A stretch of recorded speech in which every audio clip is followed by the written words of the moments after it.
Se cumplen 2 años desde que el presidente ruso Vladimir Putin dio la orden de invadir Ucrania. En este programa especial de France 24 analizamos lo ocurrido desde que el 24 de febrero de 2022 los tanques rusos entraron a territorio ucraniano y llegaron a escasos 30 kilómetros de Kiev.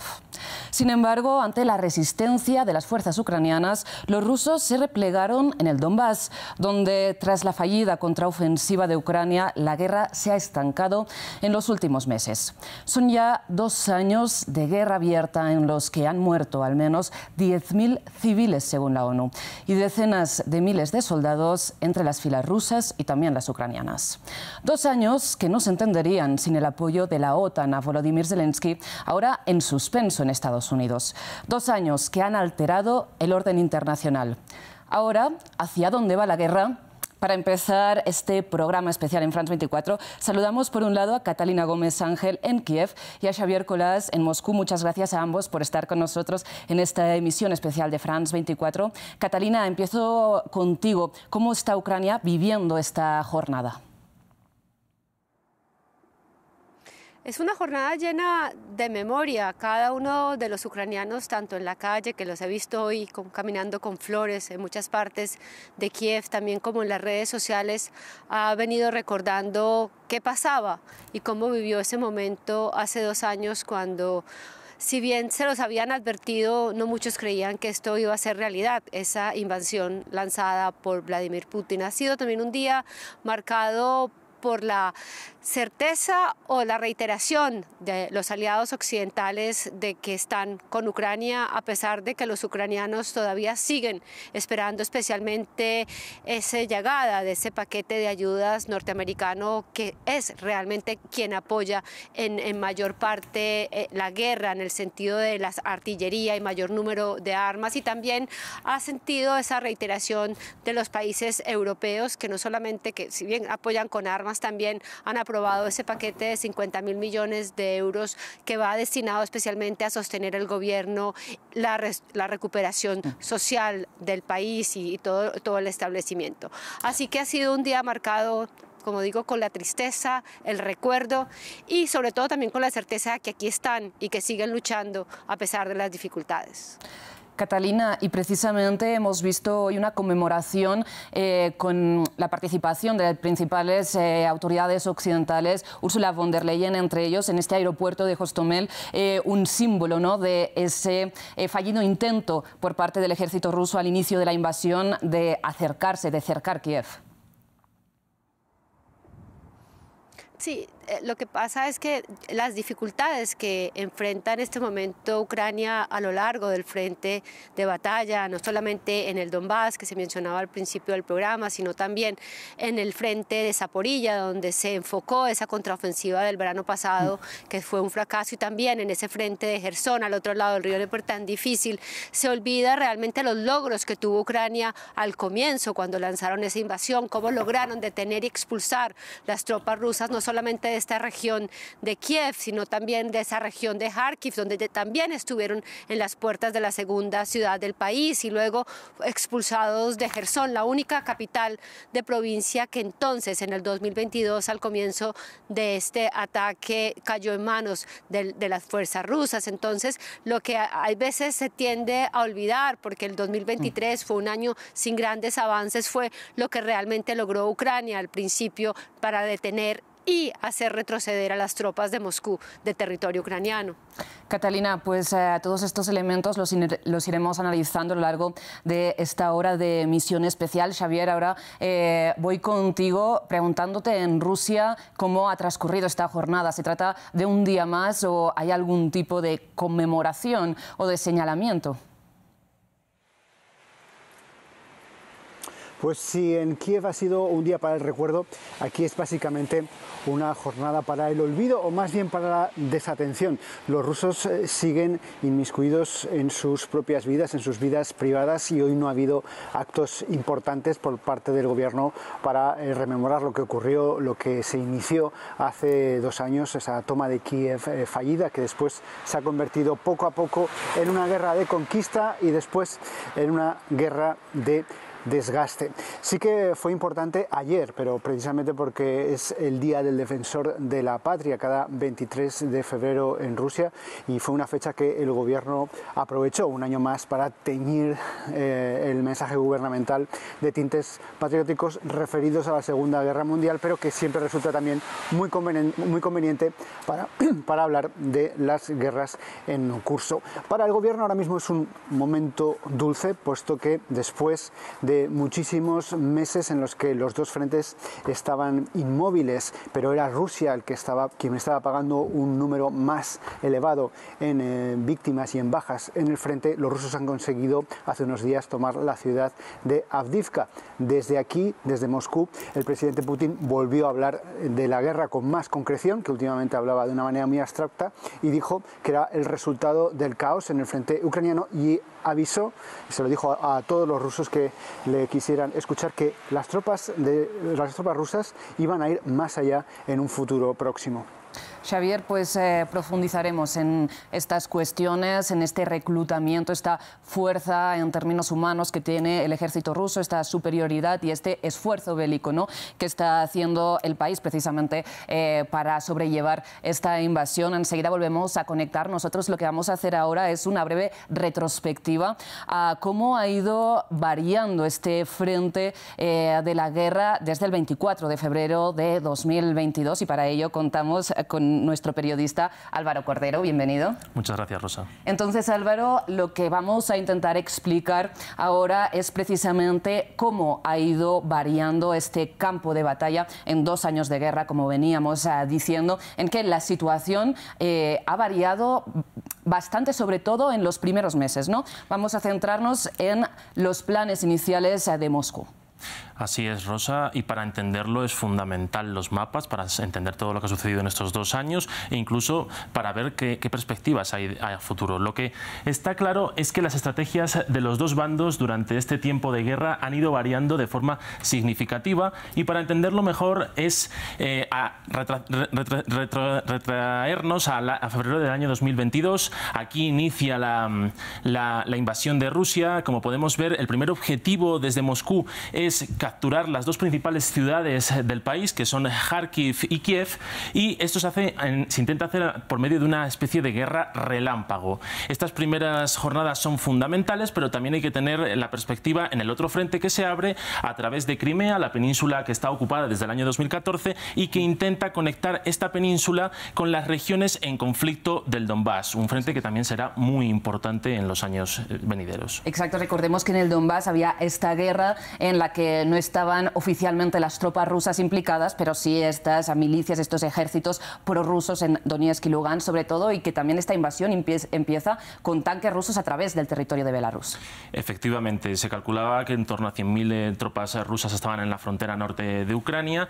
Esta tendencia sigue en las primeras semanas de marzo y, como podemos observar, empiezan ya a caer los primeros pueblos del extrarradio de la capital, de Kiev, y también se cerca Kharkiv. A la vez de todo esto, observamos como esta línea, este frente de unión costero que se quería crear, se empieza ya a formar y se empieza a rodear la ciudad de Mariupol, un puerto fundamental, pero lo que sucede es que, más allá de esto, el objetivo principal, que era tomar Kiev para que el gobierno de Volodymyr Zelensky cayera, no sucede. Y aquí es donde la guerra empieza a entrar en otra fase importante, y es que, la guerra relámpago de Vladimir Putin ha fracasado y Putin decide retirar las tropas. Esta es otra fase del conflicto. Y es ante la sorpresa, ¿no?, de los analistas a lo que apuntaban un poco al principio, que era esta rápida caída ucraniana, que no sucede, en parte, lo hablaremos a lo largo de este programa, por el inédito apoyo occidental que recibe Kiev. Así es, y es a partir de abril del año 2022 cuando empezamos a ver esto. Las tropas se retiran, las tropas rusas, las tropas ucranianas empiezan a avanzar sobre todo hacia esas regiones que habían sido ocupadas en el norte, como podemos ver, y aquí ocurre uno de los episodios más fundamentales en lo que va de guerra, y es que las tropas ucranianas descubren que en Bucha, un pueblo de las afueras de Kiev, se ha cometido una masacre. Se empiezan a encontrar decenas de cadáveres, tanto en las calles como en fosas comunes, en concreto unos 450, y expertos internacionales que están sobre el terreno empiezan a vislumbrar lo que parece ser un crimen de guerra que se ha cometido en esta localidad del extrarradio de Kiev. Desde luego uno de los puntos clave en estas semanas de abril. Sí, abre titulares de la prensa internacional esta masacre de Bucha. Efectivamente, como dices, Álvaro, son las primeras imágenes que llegan al mundo de lo que ha cometido, ¿no?, de estos posibles crímenes de guerra que ha cometido el ejército ruso en su momento de ocupación, esto de la región de la capital. Y luego ya más allá de abril encontramos una inicial contraofensiva a partir de septiembre de ese mismo año que sorprendió bastante al mundo en los municipios que rodeaban la ciudad de Kharkiv, recordemos la segunda, que consigue eliminar ese cerco que había en torno a esta ciudad y que hace que las tropas ucranianas avancen. Y el otro frente que tenemos importante de avance ucraniano es por el sur, en torno a la ciudad de Jersón, ya en noviembre de 2022, que esta ciudad, que había sido la única capital regional que había sido tomada por los rusos sin contar con las del Donbass, consigue ser liberada.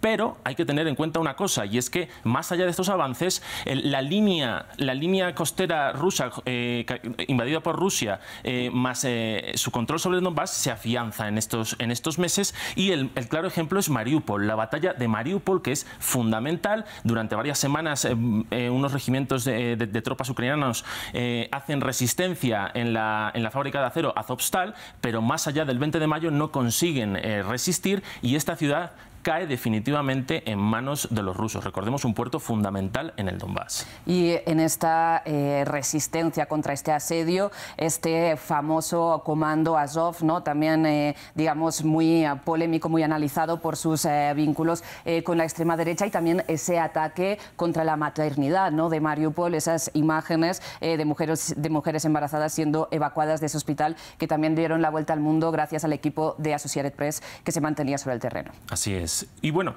este es el mapa que nos queda. Este es el mapa que hemos visto durante prácticamente el último año. Y es que a partir de aquí se estabilizan los frentes, se estanca la guerra, pero es verdad que la cantidad de muertos que hay es cada vez mayor. Sobre el mapa no vemos grandes avances, pero las víctimas son muy grandes. Especialmente, ¿qué podemos resaltar de esta fase? Desde luego, en el año ya 2023, la batalla por Bakhmut, que es una pequeña localidad en el Donbass, que no tiene una gran importancia estratégica, pero que queda claro que es hasta ahora la más sangrienta que ha habido en esta guerra. Esta batalla por Bakhmut tiene una gran presencia por el lado ruso, el grupo Wagner, un grupo paramilitar muy importante en el frente, que incluso su líder, Yevgeny Prigozhin, llega a calificarla como una picadora de carne, para imaginarnos la cantidad de víctimas que hubo. Este grupo es muy importante en el desarrollo de la guerra, desde luego. Recordemos que después de su papel protagónico al principio de 2023, protagoniza una insurrección que da la vuelta al mundo, porque toma Rostov del Don y se dirige hacia Rusia para pedir más ayudas militares en este frente. Lo que sucede es que al final Prigozhin se retira y, bueno, con el apoyo de Lukashenko se refugia, entre comillas, en Belarus, pero bueno, como todos sabemos, fallece 2 meses después en unas extrañas circunstancias en un accidente aéreo. Sí, 2023, el año de auge y caída de este grupo Wagner. Más adelante entraremos en el análisis sobre lo que queda hoy de esos mercenarios. Muchos de ellos, recordemos, también eran excarcelarios rusos, que el grupo Wagner tuvo facilidades para sacar de la prisión y para enviar a este campo de batalla en Bakhmut, sobre todo. Así es. Y bueno, 2023 también es el año de la anunciada contraofensiva ucraniana, que tenía el objetivo inicial de intentar romper este frente que hemos comentado costero, pero que, como todos sabemos, aunque inició en junio de 2023, pasados unos meses se vio incapaz de sobrepasar las líneas defensivas rusas debido a, por un lado, la carencia militar que acusó Ucrania durante esta última mitad del año 2023 y a las grandes fortificaciones rusas. Y ya entramos en la fase actual, que es esta que vemos. Hay varios puntos clave en este frente de batalla que pueden pronosticar algo importante, y es lo siguiente.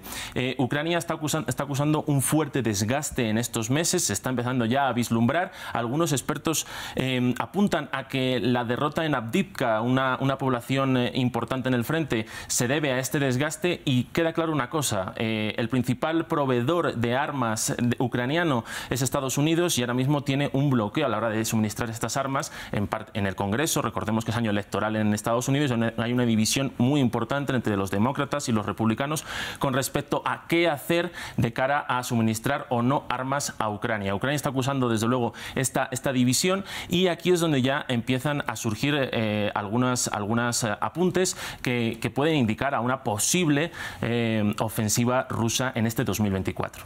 Álvaro, pues todo esto lo vamos a analizar, como decíamos, a lo largo de esta edición, y bueno, uno de las claves en el análisis de lo que va a suceder en esta guerra de Ucrania es el hecho de que hay muchos factores en el desarrollo de este conflicto que no dependen exclusivamente de Ucrania, y es que, como hemos dicho, esta guerra no se entendería sin el inédito apoyo que está brindando la OTAN y en particular Estados Unidos al ejército de Kiev para hacer frente a esta invasión rusa. Por lo tanto, si Estados Unidos deja de suministrar estos niveles de apoyo, el curso de la guerra cambiaría radicalmente. Ahora, Álvaro, te propongo que más allá de describir, ¿no?, cómo hemos hecho, cómo ha ido avanzando este, digamos, campo de batalla, esta línea de frente, pasemos precisamente al análisis de por qué se han dado así las cosas, ¿no? Porque, como bien decíamos, no al principio triunfó este plan de Moscú de rodear Kiev y hacer caer al gobierno de Volodymyr Zelensky, y por qué ahora está estancada la guerra en el Donbass. Aquí lo vemos perfectamente en este mapa, en el frente oriental y meridional del territorio reconocido internacionalmente como ucraniano, a pesar de que Rusia no lo ve de la misma manera. Bien, para el análisis contamos con un invitado analista internacional que está con nosotros para ayudarnos a entender el avance de esta guerra en Ucrania. Alejandro Corbacho, muchísimas gracias, director del Observatorio de Seguridad y Defensa de la Universidad UCEMA en Argentina. Alejandro, empecemos precisamente por esta cuestión que estábamos mencionando. ¿Por qué no triunfó en un primer momento este plan de Vladimir Putin de llegar hasta Kiev? Bueno, en general lo que sabemos ahora es que había una percepción equivocada por parte de las autoridades rusas de que el avance iba a ser fácil. Como ustedes dijeron, una operación relámpago como método a aplicar, se llamó Operación Militar Especial. Esto es una guerra en gran escala, sin embargo, la denominaron Operación Militar Especial para ponerla, bajar el nivel de lo que se estaba haciendo, y la expectativa era que, como bien ustedes han ido señalando, que fácilmente iba a caer. ¿Con qué iba a caer la capital? Estos se encontraron con, por un lado, la resistencia muy rápida y muy contundente por parte de Ucrania, el abroquelamiento de Europa, de la Unión Europea, que apoya a Ucrania, que se pensaba que no iba a estar debido a que, bueno, había como una ideología de desintegración, individualismo, y por otro lado también había errores en la planificación rusa, muy importantes, ¿no? Que a lo largo del tiempo sabremos más de esto, pero hubo errores serios. Básicamente se pensó que era un viaje sencillo, y ahí dejar una columna de cientos de kilómetros de vehículos parados, como ocurrió, eso produjo finalmente que la ofensiva se estancó y no pudo avanzar. Señor Corbacho, buenas tardes. Yo le quería preguntar, después de este fracaso de la ofensiva inicial de Rusia, Ucrania empezó a llevar la iniciativa militar a la hora de plantear algunas recuperaciones territoriales y demás. Y se planteó una gran contraofensiva en este 2023 que, sin embargo, fracasó. ¿A qué se debe este fracaso? El fracaso se debe a que el general Napoleón, en su momento, hace muchos años, decía el éxito de la batalla está con los grandes batallones, ¿no?, con las grandes unidades. Rusia, a pesar de la falta de capacidad o de los problemas que presentó, tiene mayores recursos que Ucrania. Como ustedes han estado mencionando en este momento, Ucrania depende del abastecimiento de Occidente, o depende de abastecimiento que alguien le esté dando municiones, hombres, soldados, y eso no es lo que sobra, justamente. No sobra porque Ucrania es un país más chico, digamos, bastante resistencia está oponiendo, y sobre todo no tiene una industria militar desarrollada y depende de lo que le están enviando. Rusia también terminó teniendo algunos problemas, porque antes de la guerra también muchos analistas pensaban, al igual que los rusos, que esta iba a ser un paseo por el parque, sin la operación contra Ucrania. No lo fue, porque bueno, se veía como una imagen del ejército ruso indestructible, las fuerzas armadas, la tecnología. En realidad en un tipo de guerra que no se había probado hasta ahora, en el siglo XXI, ¿no? Es una guerra de este tipo de gran escala. Entonces, el ejército ucraniano no tiene una capacidad para echar. Usted para hacer una acción ofensiva necesita tener un mayor número de personal y equipo, material, sobre todo estas guerras que consumen. Entonces, los rusos estaban en posiciones defensivas en una operación que se estaba esperando que se iba a producir, o sea, se venía hablando tanto en los medios, la pregunta era, bueno, ¿cuándo se inicia? Entonces, ustedes hablaron de reajustes y reacomodamientos rusos del frente. Esto llevó a que, bueno, el alto mando ruso reacomodó sus fuerzas y concentró donde pensaba que se iban a producir los ataques. Los ucranianos, y el otro tema central también es que hay una limitación en el abastecimiento de cierto material a los ucranianos que tiene que ver con no utilizar material occidental para atacar territorio ruso o emplear eso. Entonces, ustedes habrán recordado o recordarán la discusión acerca de tanques Leopard, dónde se iban a utilizar, tanques Leopard de origen alemán, la búsqueda de blindados de la ex Unión Soviética para poder emplear. Estas son limitaciones que pesan al momento del ataque. Entonces, Ucrania pudo tener la capacidad de defenderse, de frenar la ofensiva, pero para pasar a la ofensiva requiere un material o una cantidad de recursos que no fueron suficientes. Sobre todo para un frente amplio, ¿no? Extendido, como es el ucraniano. Alejandro, muy rápidamente, a pesar de los matices que bien ha comentado, si Rusia cuenta con esta superioridad militar y ante esta escasez de municiones, de armamento con los que cuenta Ucrania en estos momentos, ¿por qué el avance de las tropas rusas, que como bien dice, tienen la iniciativa ofensiva en este momento, no es más rápido? No es más rápido, me parece, y creo que se puede ir viendo de nuevo de las informaciones que nosotros tenemos posibilidad de acceder, que tampoco Rusia tiene una cantidad suficiente como para producir una ofensiva arrolladora. En general, nosotros estamos pensando en un viejo modelo de la Segunda Guerra Mundial, en la cual la Unión Soviética le planteó a Alemania nazi que invadía algo que se llamaba el rodillo de vapor, el steamroller, la aplanadora. Y eso implicaba el uso masivo de tropas, blindados y artillería. Bueno, esto tampoco puede hacer ahora Rusia. Rusia logró equilibrar su abastecimiento de municiones, tuvieron problemas, logró que China, Irán y otros países lo proveyeran de municiones, o sea, tuvo escaseces. Está reacondicionando el empleo de tropas, porque de vuelta, si esto era una operación militar especial, no necesito utilizar todo lo que tengo. Ahora se están, han mejorado la capacidad de obtener recursos humanos para poder iniciar hacer la ofensiva.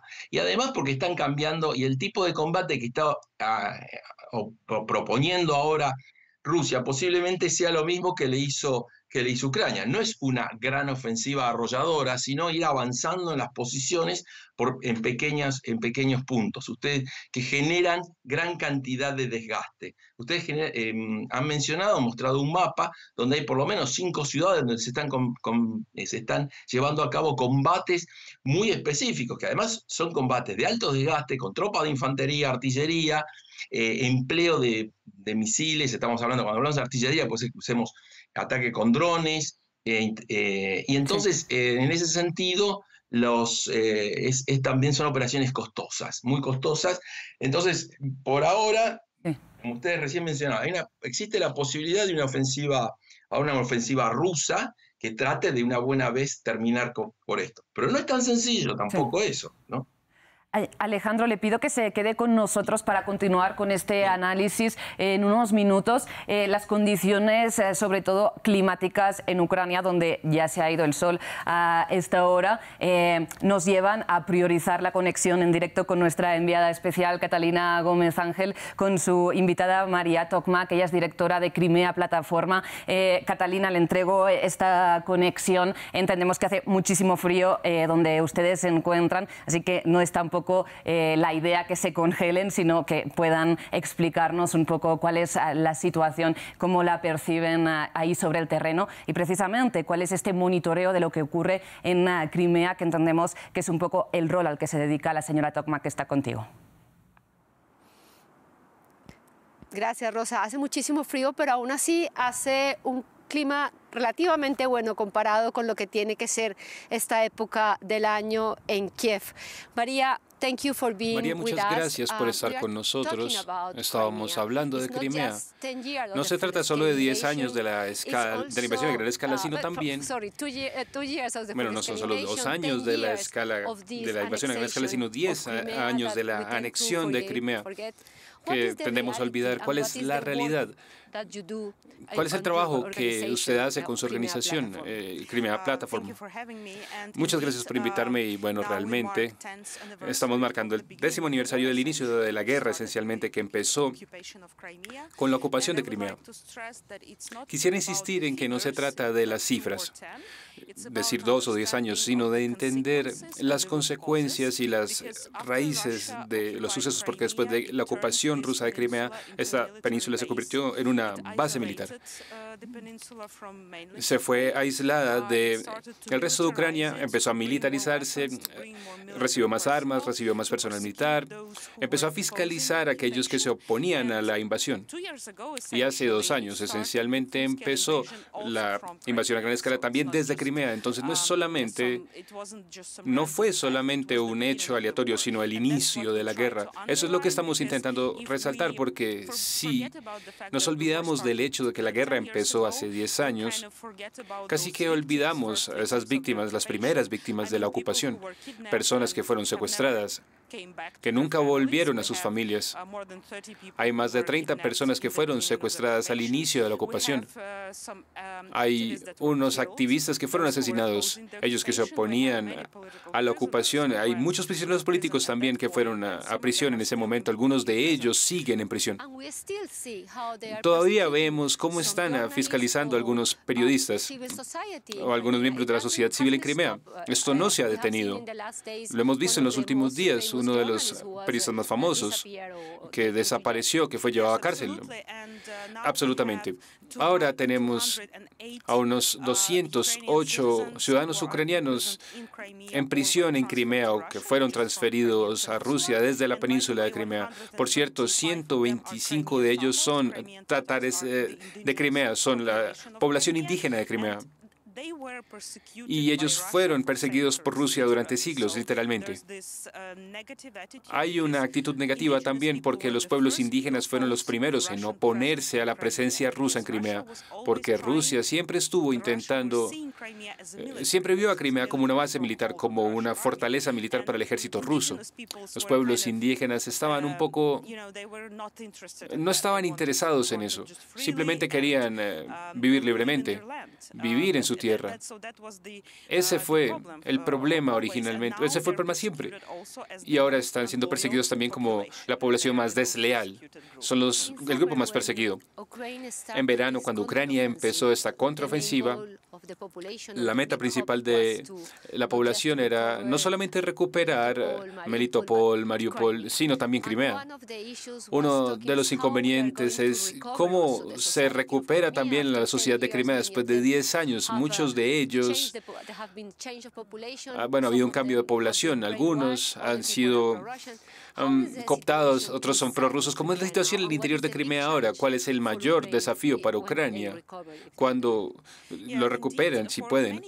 Ciertamente, para muchas personas, la ocupación de Crimea parece no ser algo muy realista. Estamos bastante lejos. Pero como Estado ucraniano y la plataforma Crimea volviendo a su primera pregunta, nos estamos preparando, estamos haciendo estrategias sobre cómo restaurar a Crimea después de la ocupación. Tenemos muchas tareas. Una de las principales es el hecho de que Rusia literalmente colonizó Crimea en un periodo de 10 años. Lo que quiero decir es que trajeron al menos 500.000 de ciudadanos rusos ilegalmente a Crimea. Considerando que tenemos 2.3 millones, eso es un número gigante. Por supuesto, ese es uno de los desafíos que tenemos que enfrentar. Tendremos que trabajar la ilustración, la justicia, mejorar la justicia, por supuesto, para nosotros, así como ucranianos, es importante adherirnos a la ley internacional a diferencia de Rusia. Gracias, María, por estar con nosotros. Por favor, continúen en estudio. Catalina, muchísimas gracias. María, muchísimas gracias. Precisamente vamos a continuar hablando sobre Crimea, así como los otros territorios ucranianos que están ocupados en estos momentos por Rusia. Volvemos aquí al estudio con Álvaro Cordero y también con Alejandro Corbacho. Así es, quería hacerle una pregunta a nuestro invitado, Alejandro, y es, ya hemos escuchado el testimonio sobre la situación en Crimea, y te quería hacer la siguiente pregunta, y es, ¿hasta qué punto es realista las aspiraciones de Ucrania de volver a recuperar una región como Crimea o incluso las otras regiones que están ahora mismo ocupadas por Rusia? Bueno, muy interesante tu pregunta, porque hasta ahora suena lejano. Sobre todo, yo creo, esta es mi visión en base a análisis y experiencias, haber visto experiencias históricas. Crimea, no sé, esperemos. Vamos primero por los territorios ocupados inicialmente. Los objetivos de la invasión inicial, y esto también algo que surge de, justamente estaba escuchando todo lo que ustedes han estado presentando, el tema es que la misma dinámica de la guerra cambia los objetivos de los actores. O sea, los ucranianos no cambian su objetivo. Su objetivo es liberarse, sacarse de encima la amenaza de yugo y la amenaza de extinción por parte de Rusia, ¿no? Como Estado. Pero por otro lado, Rusia, inicialmente Putin quería esos territorios de Donetsk y de Lugansk y los incorporó ahora. Finalmente los logró tomar esos espacios, frenar el avance de la OTAN. Entonces, en ese sentido, sí lo logró. Ahora, estos territorios que ocupó ahora, a partir del 24 de febrero de 2022, se hizo un plebiscito. No importa o sea, hizo un acto que, por supuesto, no tiene carácter, no se lo ve como muy limpio o cristalino o siguiendo el derecho internacional, sino que simplemente dijo, vamos a hacer un plebiscito en el cual, qué casualidad, 90% o más de 90% de los votos que se emitieron son favorables a queremos la anexión rusa. Entonces el punto ahí es que eso, para Rusia, eso es territorio ruso hoy. Y ese territorio ruso hoy está defendido por las armas nucleares de Rusia, del mismo modo que los territorios de la OTAN están defendidos por la OTAN. Entonces esto es algo que no sabemos hacia dónde va a dirigirse claramente, digamos. Veremos en qué modo, ¿no? Estas regiones y el control de estas regiones, recordemos que militarmente Rusia no las controla en su totalidad, ¿no? Pero sí que las ha anexionado, digamos, simbólicamente enteras a la Federación Rusa, como bien decías, después de estos referendos en septiembre de 2022. Alejandro Corbacho, le agradecemos muchísimo que haya compartido su análisis sobre la situación militar en el campo de batalla en esta guerra que hoy está cumpliendo 2 años desde su inicio a gran escala, esta invasión rusa de Ucrania.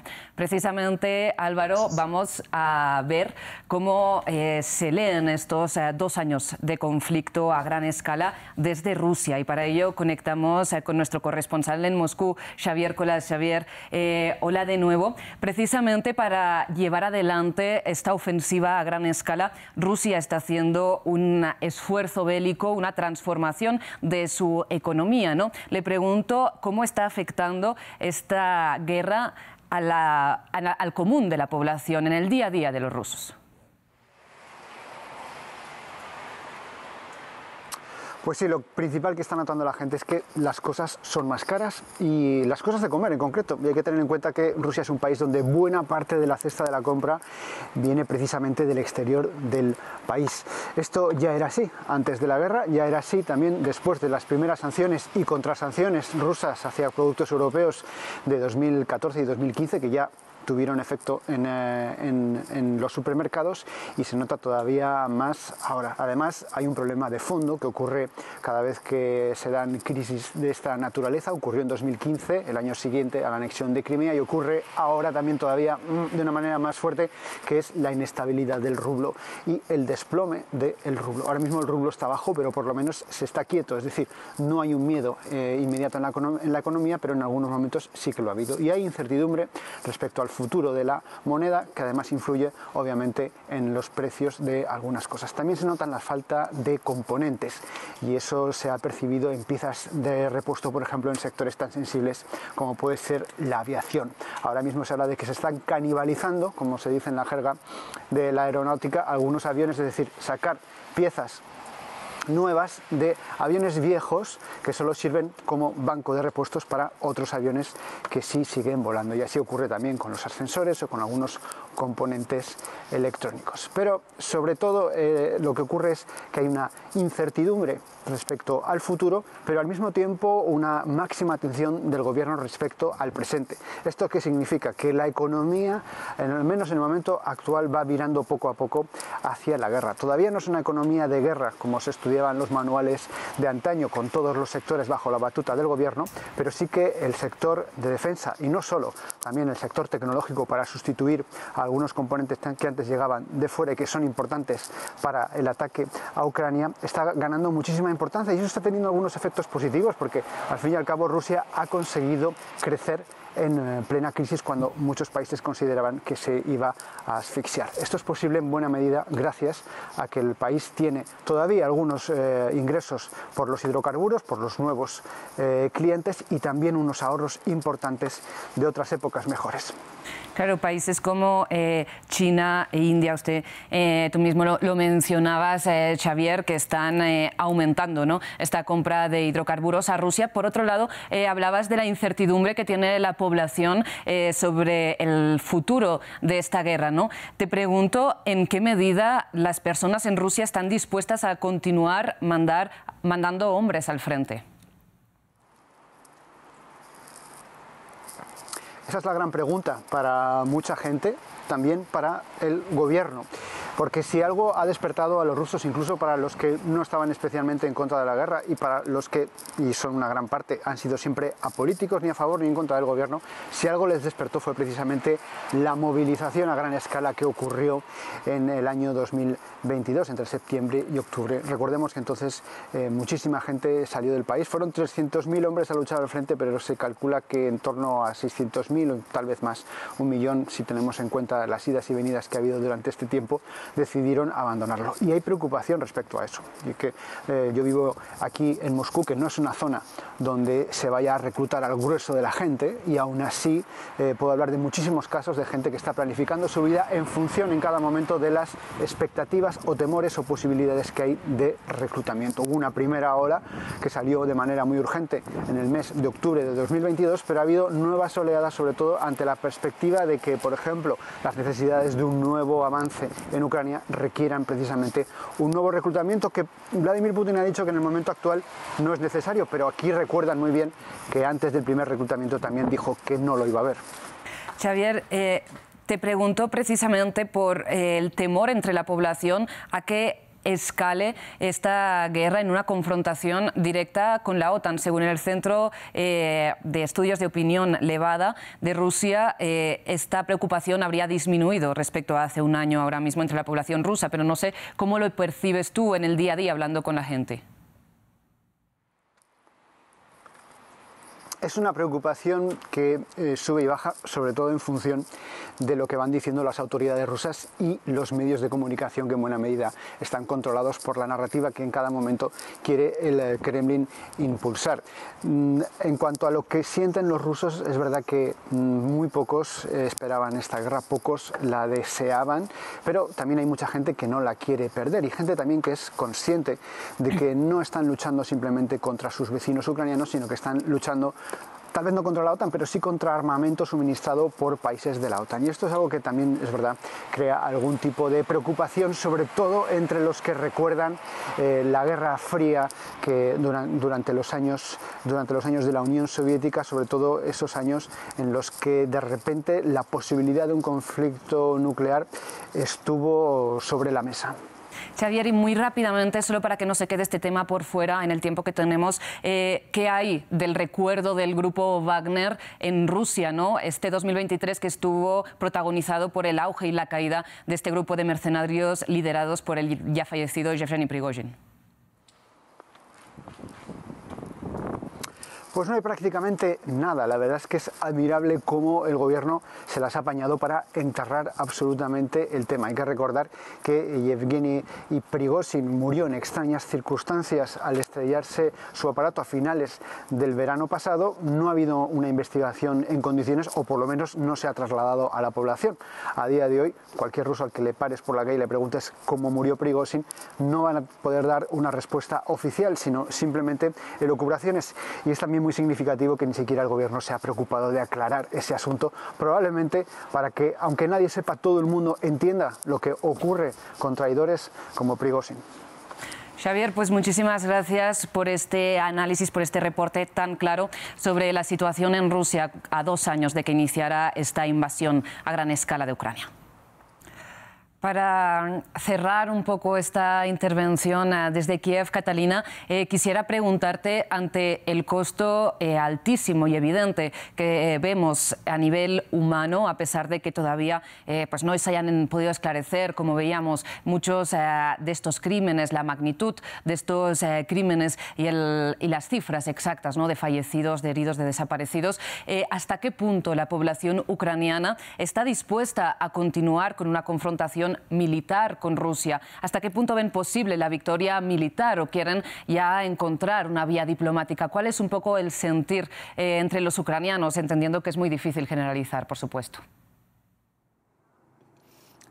Obviamente, Rosa, es muy difícil, hay varias opiniones y situaciones, y en la medida que cada persona y cada familia tiene su historia personal, y especialmente también hay que entender que la realidad del país es muy diferente región por región y ciudades. Las personas que están a lo largo del frente de batalla viven a límites extremos, mientras que la vida en ciudades como Kiev o como Dnipro o el mismo Odessa, a pesar de los ataques, ha vuelto a una normalidad relativa, en el sentido de que en el día a día se hace una vida normal, pero dentro de cada uno de los seres humanos que hacen esa vida está llena de tristeza, llena de miedos y llena de incertidumbre de lo que pueda pasar. Hasta ahora lo que uno puede percibir, dicen algunos sondeos, es que la mayoría de la población no ve otra opción que seguir con esta guerra, porque saben que hacer un proceso, una capitulación o un proceso de paz en este momento, bajo las circunstancias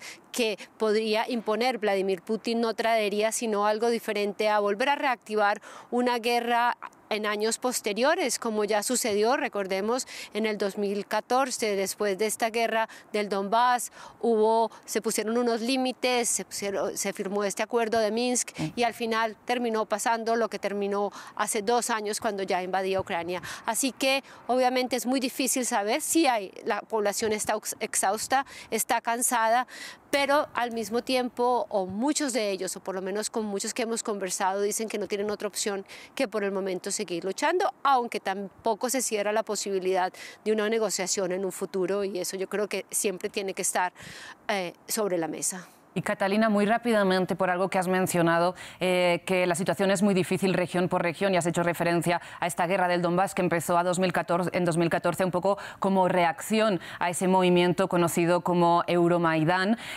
precisamente que evidenció esta división dentro de Ucrania entre unas sensibilidades, un sentimiento de pertenencia quizás más pro-occidental y por otro lado más prorruso. Le pregunto, esta división a día de hoy, ¿cómo se vive? Esta división, esto ha cambiado muchísimo en Ucrania, especialmente después de que se lanzara esta invasión a escala máxima con esos ataques violentísimos y arrasadores que tuvo Rusia, especialmente contra la población civil. Mucha de esa población que realmente en algún momento pensaba que eran de un lado y de otro, que se sentían cercanos a Moscú, que tenían sus familias, que tenían sus abuelos, que habían nacido allí. Muchos de ellos empezaron a preguntar, pero ¿por qué nos están haciendo esto? ¿Por qué quieren terminar con nosotros? Y muchos de ese espíritu, de ese sentimiento y cercanía a Moscú se ha alejado y se ha quitado de gran parte de la población ucraniana. Seguimos encontrando muchas personas, especialmente en el este, que nacieron, que crecieron en esa órbita de la Unión Soviética y que realmente para ellos no hace ninguna diferencia ser de un lado o de otro. Viven en unas condiciones en las cuales esas libertades y esos valores democráticos y esa independencia que proclaman ya en ciudades como Kiev o en Dnipro o en el oeste, pues obviamente para ellos no son tan importantes. Pero sí ha habido un gran cambio en la población. También se ve en Kharkiv, una ciudad que tenía gran influencia soviética y rusa sobre todo, y que también mucha parte de su población ha ido cambiando su posición. Catalina, pues muchísimas gracias por este reporte y también por todo el seguimiento que has hecho de esta guerra para France 24 a lo largo ya de 2 años. Ahora, para hablar de una víctima colateral que suele ser recurrente en muchísimas de las guerras alrededor del mundo, por no decir prácticamente en todos, vamos a hablar con nuestra cronista de cultura, Lea Aurel. Lea, bienvenida. Muchas gracias, Rosa. Y vamos a ver cómo estos 2 años ya de conflicto abierto han impactado en el patrimonio cultural, ¿no? O sea, de forma colateral, o sea, de forma intencionada, porque sabemos que una guerra también muchas veces va dirigida a querer destruir, en cierto modo, la identidad cultural del país atacado y, sobre todo, en una guerra como esta, donde la identidad es tan importante, ¿no? Sí, lo dijiste muy bien, Rosa. La destrucción del patrimonio histórico en Ucrania por los rusos es algo que temían los profesionales de la cultura, obviamente, y los conservadores, pero también el mismo gobierno ucraniano, por lo que Vladimir Putin expresó varias veces que quería controlar el territorio, pero también controlar la narrativa histórica. Entonces, para debilitar un pueblo y una nación hay que borrar su patrimonio, borrar su historia y borrar su cultura. Y efectivamente, lo hemos visto en esos 2 años, el patrimonio ucraniano se ha visto gravemente afectado por los ataques rusos, por el vandalismo también de los soldados y sobre todo por esos bombardeos que dañaron sitios históricos e incluso a veces destruyeron para siempre ciertas obras de arte. Según el último balance de la UNESCO hasta el 21 de febrero, la invasión rusa dañó al menos 343 sitios del patrimonio cultural de Ucrania. Eso incluye 127 sitios religiosos, 31 museos y 151 edificios históricos y o artísticos. Eso es una pérdida estimada a al menos 3.500 millones de dólares. Solo son estimaciones porque todo no puede estar cifrado o cuantificable por el momento. Y lo interesante es que del lado de la salvación de este patrimonio ucraniano cultural se ha convertido esta se ha convertido en un campo de experimentación en tiempo real. Primero, algunos museos organizaron operaciones bastante impresionantes para sacar sus obras del país, operaciones dignas de películas a veces, y prestarlas, esas obras, a museos europeos lejos entonces de las bombas rusas. Luego es la primera vez que la UNESCO Estado interviene durante una guerra activa y no después, al final del conflicto. Eso pasó cuando tuvieron que restaurar 2 veces el techo del Museo de Bellas Artes de Odessa, y esa misma agencia de la ONU, la UNESCO, está trabajando con imágenes por satélite para monitorear la destrucción de bienes culturales de cara al futuro y a la reconstrucción de los monumentos. La tecnología 3D está también movilizada para recolectar datos y archivar estructuras e imágenes de monumentos. Lea, y una cuestión, ¿no? Una medida cultural que a veces, digamos, no son las primeras medidas que toma un gobierno en situación de guerra, fue que por primera vez en 2023 Ucrania celebró precisamente la Navidad el 25 de diciembre y no siguiendo el calendario normal de la Iglesia Ortodoxa, ¿no? Para diferenciarse precisamente culturalmente de Rusia. Vamos a continuar hablando de cultura porque esta guerra ha impactado evidentemente a los artistas de lado y lado, tanto rusos como ucranianos. Exactamente, Rosa. Es que pues la guerra cambió la vida, obviamente, primero de los artistas ucranianos. Algunos se quedaron en su país y desde allá tratan de documentar la vida en medio de las bombas y de los combates. Y además podemos también hablar de los artistas ucranianos que se alistaron para luchar en el frente, que ahora son soldados o que pasaron unos meses en el frente, cuando otros artistas ucranianos, ellos huyeron del país y desde la distancia organizan y visibilizan la resistencia de la cultura ucraniana. Pero 2 años después hay muchos artistas refugiados que hablan en entrevistas, en reportajes que podemos ver, por ejemplo, en internet, en muchos medios internacionales, en todos los países donde están refugiados, básicamente.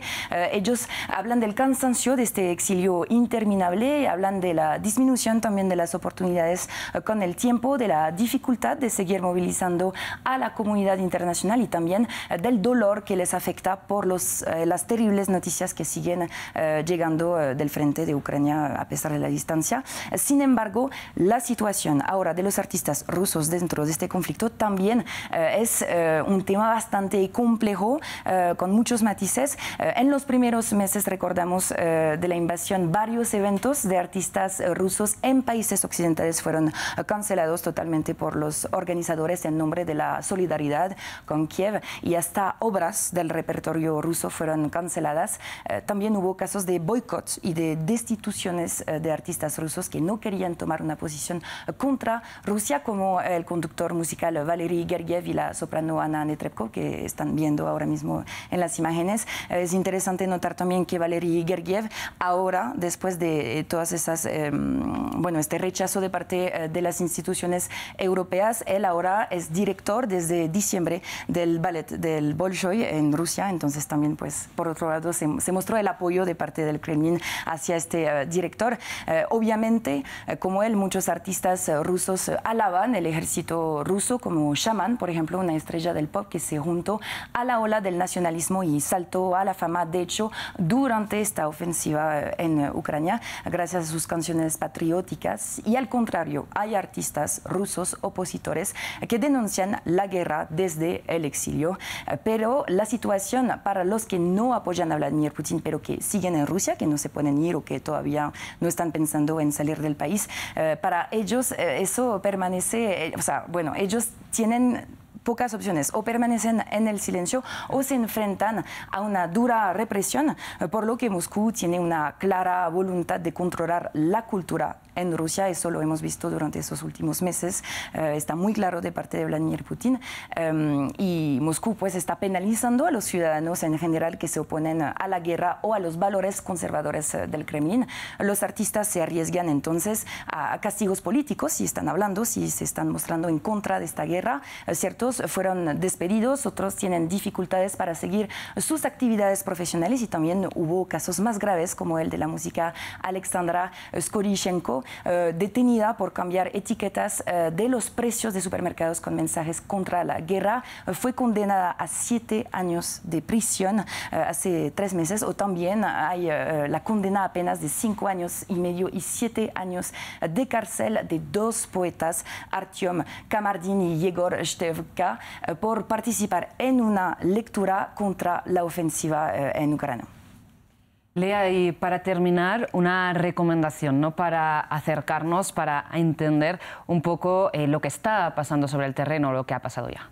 Sí, Rosa, les quería dejar con una recomendación de un formidable documental que está disponible en YouTube. Si lo quieren ver con subtítulos en inglés, está en YouTube gratis. Y si lo quieren ver con subtítulos en español, está en la plataforma de streaming Filmin. Se llama 20 días en Mariupol, del reportero ucraniano Mstislav Chernov.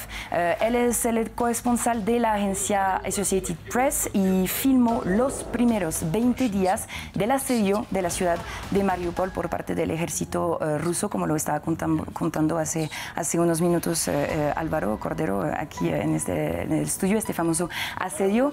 El documental ganó el domingo pasado un premio BAFTA en el Reino Unido y competirá para un premio Oscar a Mejor Documental durante la gala del próximo 10 de marzo de los Oscar, y tiene muy buenas posibilidades de ganar. Es un nombre de documental que está justamente circulando entre todos los pronósticos, vamos a decir, de esta gala de los Oscar, por lo que esta cinta ilustra el propósito mismo del ejercicio del documental, que es de capturar la realidad sobre el terreno. Y si gana un Oscar, lo interesante es que el año pasado la película que había ganado un Oscar a Mejor Documental era el documental Navalny, sobre el famoso opositor ruso que murió hace unos días en la cárcel rusa. Entonces sería muy interesante de ver este otro documental sobre ese conflicto, ganar el máximo galardón que se puede ganar cuando uno hace un documental.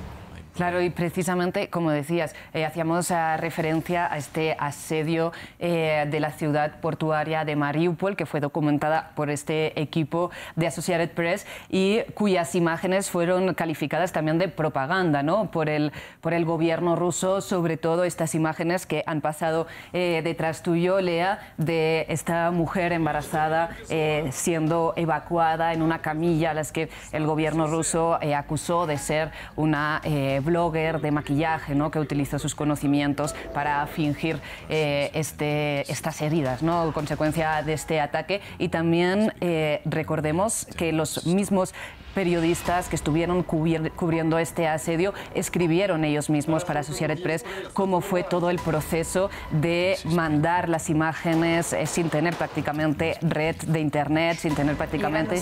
Eran los únicos periodistas internacionales que se quedaban en ese momento. Era la única fuente también para nosotros los periodistas que no estaban en Ucrania para poder seguir todo lo que estaba pasando. Era más que esencial. Efectivamente, Lea. Bueno, muchísimas gracias entonces para acercarnos todo este material con el que podemos hacernos una idea de lo que es la realidad para los ucranianos y también para los rusos en el día a día de esta guerra a gran escala, Lea. Gracias a ti, Rosa. Y ahora, para ir cerrando ya esta emisión especial dedicada a estos 2 años de conflicto a gran escala entre Rusia y Ucrania, volvemos a tener la suerte de contar con Catalina Gómez Ángel. Ella es, les recuerdo, todos seguro la conocen de nuestras pantallas en el día a día, nuestra enviada especial al territorio ucraniano para cubrir esta guerra. Catalina, una de las principales implicaciones que ha tenido esta guerra ha sido la movilización por parte de la Unión Europea al tener una guerra abierta a sus puertas, ¿no? Esta movilización se ha visto reflejada en forma, por ejemplo, de prometer a Ucrania que iba a formar parte de esta unión en algún momento. Recordemos que las conversaciones ya han medio iniciado, todavía no hay un marco formal de negociaciones. La Comisión Europea tiene que plantearlo más o menos este verano. Te pregunto, para los ucranianos, ¿esto ya es básicamente un objetivo irreversible? El proceso está abierto y eso es una gran victoria para los ucranianos, que recordemos que hace 10 años, exactamente en el 2014, cuando esa revolución del Maidán o del Euromaidán, la población salió a la calle a protestar porque el presidente entonces no había rechazado ese acuerdo de entendimiento entre la Unión Europea y Ucrania. O sea, todo parte un poco de allí, y así que este proceso y esa aceptación para que Ucrania comience el proceso a la integración a la Unión Europea, que será lentísimo y que tardará muchísimos años, ha sido ya una de las grandes victorias que ha tenido Ucrania en estos 2 años. Así que los ucranianos lo celebran especialmente, la población joven, la que ha nacido en los últimos 20, 25 años, se sienten europeos. Son gente que tienen gran acceso al internet, viajan muchísimo, les gusta no solamente viajar a Europa, sino por todas partes del mundo. Es una sociedad que se mueve enormemente, muy conectada con lo que pasa en el resto del mundo. Así que para ellos ha sido una gran victoria este proceso. Son conscientes, no son para nada tontos, saben muy bien las dificultades por delante, pero por lo menos saben que el camino y la luz de esperanza está allí. Por otro lado, Catalina, ¿qué hay respecto a este ingreso también prometido, aunque de una forma un poco abstracta, a la OTAN, ¿no? Lo que fue un poco el motivo, el argumento que alegó Vladimir Putin para finalmente lanzar esta invasión, dado que había pedido Putin garantías de que Ucrania no fuera a ingresar a esta alianza atlántica? Lo que argumentó Putin, que luego con el pasar del tiempo nos hemos ido dando cuenta, o por lo menos es lo que aquí en Ucrania se reiteran con gran frecuencia, es que lo que quería Putin es recuperar ese deseo imperialista de lo que fue la Unión Soviética y volver a recuperar un terreno que para él lo considera parte de lo que fue su imperio. Así que aquí lo ven como parte del colonialismo que se ejerce desde Moscú, más que esa iniciativa o ese argumento de la OTAN.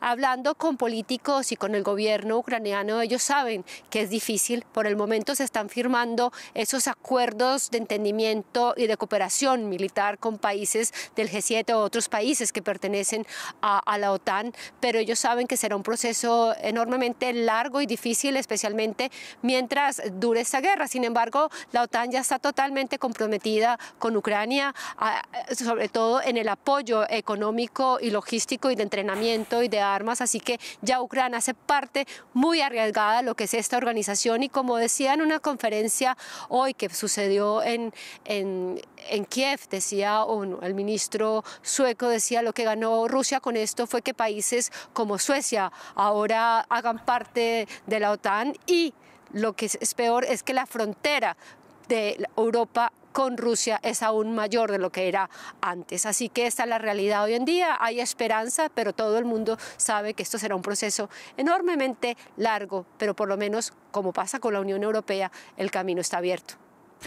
Efectivamente, Catalina, muchísimas gracias una vez más. Esta frontera de la OTAN con Rusia se ha ampliado en unos 1.340 kilómetros aproximadamente desde que Finlandia entró a formar parte de esta alianza militar occidental. Precisamente vamos a hablar del rol central que ha tenido la OTAN en el desarrollo de este conflicto con nuestro invitado Alejandro Corbacho. Un gusto volverlo a saludar para ya concluir precisamente esta emisión especial con las perspectivas para este conflicto que, como decíamos, dependen en gran medida de quién esté al frente de Estados Unidos a partir de noviembre, o quien gane las elecciones de noviembre de 2024 y asuma la Casa Blanca a partir de enero de 2025. Y es que incluso Emmanuel Macron, ¿no?, un gran defensor de la OTAN ahora mismo, el presidente francés, había llegado a describir la alianza en su primer mandato, si no recuerdo mal, en 2019,